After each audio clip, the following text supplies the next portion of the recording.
All right, welcome back to the Fit Focus Forum, where we take the complexity out of fitness and put the focus back on action. We give high-achieving professionals, the ones juggling 50-hour work weeks, constant travel, and maybe a little of low-key burnout, the precise strategies they need to own their fitness without sacrificing their careers or their sanity. So tonight, we're getting into something most gym goers never get taught, and honestly, most personal trainers don't even fully understand. It's how to train your body in 3D, the way it was actually designed to move, not just in straight lines. This one's called Beyond Push and Pull, the 3D architecture of you. We're diving into the 3 planes of motion and the 7 foundational movement patterns you need to build a strong, functional body that holds up to real life, especially if you travel, sit at a desk, or experience stress and anxiety like 99% of our clients. By the end of this session, you'll know how to build a basic weekly strength plan that hits everything it needs to, without needing to become a full-time coach, memorize muscle groups, or design Instagram-worthy workouts. So let's get into it. We're going to start with the 3 planes of motion. This is the foundation of everything else. If you don't understand this, you'll keep doing the same 5 exercises forever and wondering why your back hurts and your shoulders feel like cement. Here's the truth. Your body moves in 3 planes. If your training only happens in one of them, you're reinforcing dysfunction, not building strength. I want you to picture yourself standing inside a clear glass box. One sheet of glass in front of you, one slicing you from the side, and one running horizontally through your waist. So every time you move, you're either respecting those panes of glass or breaking through them. That's how we define the plane of motion that you're in. So the first one is the sagittal plane. This is your front to back movement. The glass is slicing you down the middle, separating your left and your right sides. Think squats, deadlifts, push-ups, lunges, running, biking, even sit-ups. In all of those, your arms and your legs are staying in front or behind your body. You're not breaking the side glass. And this is where most gym goers live. You go forward, you go back, you go up, you go down. Right? Overhead press, chest press, all that good stuff. So the second is the frontal plane. This one slices your body into a front and back half. Now you're moving side to side. Picture lateral lunges, side shuffles, jumping jacks, side planks, suitcase carries. You're staying in the plane, not punching forward or rotating around. The problem is 90% of you never train in this plane, and that's why you lose your balance on stairs or tweak your knee stepping sideways out of an Uber. So remember, that is cutting front and back. So if the glass was down the side. Then we have the transverse plane, the twist. This glass runs horizontal, slicing you across the waist. Movement in this plane is rotational. It's what you do when you swing a golf club, throw a punch, rotate to grab your bag, or twist to set down your suitcase. It's also the plane where most injuries happen because people don't train it. They only live in sagittal, maybe hitting frontal once in a while, and then throw their back out twisting to reach for a coffee mug. They always say the straw that broke the camel's back. So how do you know which plane you're in? Go back to the glass. Are you staying inside of it? Or are you breaking through it? If your arms move forward and back, it's sagittal. If it moves straight out to the side, it's frontal. If it rotates around your body, it's transverse.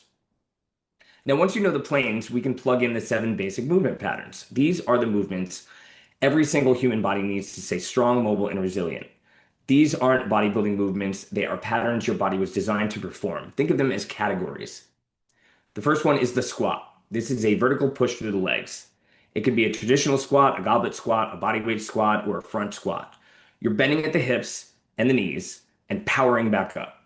It's sagittal, usually, but depending on your stance, or if you're doing a lateral squat, you can move it into the frontal plane as well. The second is the hinge. This is your deadlift, your kettlebell swing, your Romanian deadlift, or as we like to call them, the RDL.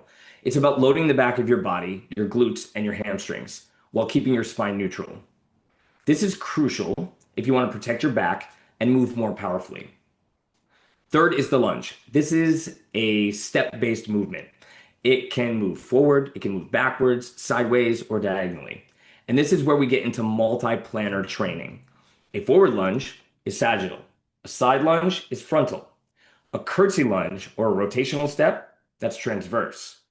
Lunges are gold because they're functional and they expose imbalance fast. The fourth is the push. Think like chest press, push up, overhead press, horizontal or vertical. Your muscles are contracting to push something away from your body. And that brings us to number five, which is the pull.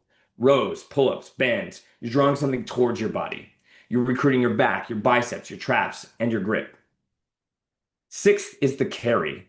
This is your farmer's carry, your suitcase carry, your waiter's carry, loaded walking, or even static holds. These build grip strength, posture, core stabilization, and in a way, no machine ever will. And the seventh is rotation.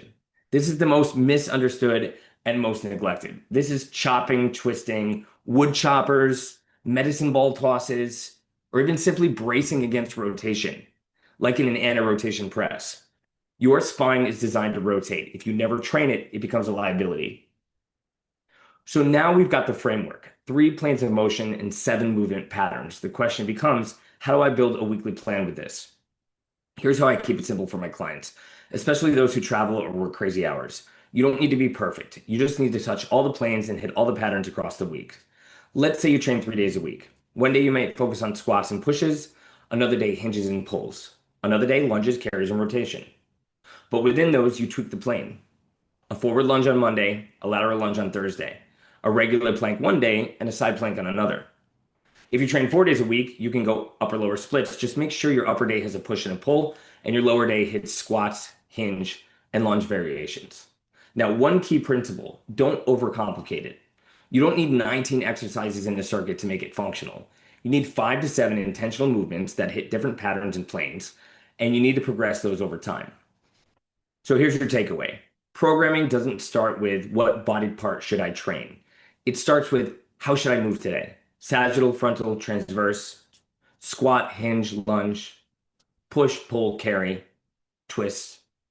Your job is to make sure that across the week, you've visited each of those corners of the map. When you do that, your body doesn't just look better, it functions better. You stop pulling your back out doing laundry. You stop feeling stiff every time you land after a red eye.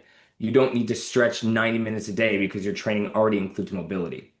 And the bonus, you'll burn more fat, build more muscle, and feel more athletic. This is how we train inside the modified macro method. This is why our clients over 30 are leaner, stronger, and more confident than they were in their 20s, because we don't train like machines, we train like humans.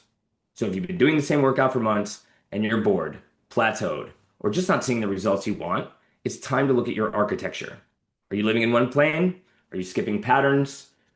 Are you still just doing push-pull legs with no real plan? You don't need more workouts, you need better structure. If you want help putting this together and you're ready to stop spinning your wheels in the gym, comment my turn or click the link in the description if you're on YouTube to get access to our skinny fat blueprint. Remember, your body moves in 3D, your plan should too. Thank you very much for joining the Fit Focus Forum, and we'll talk soon.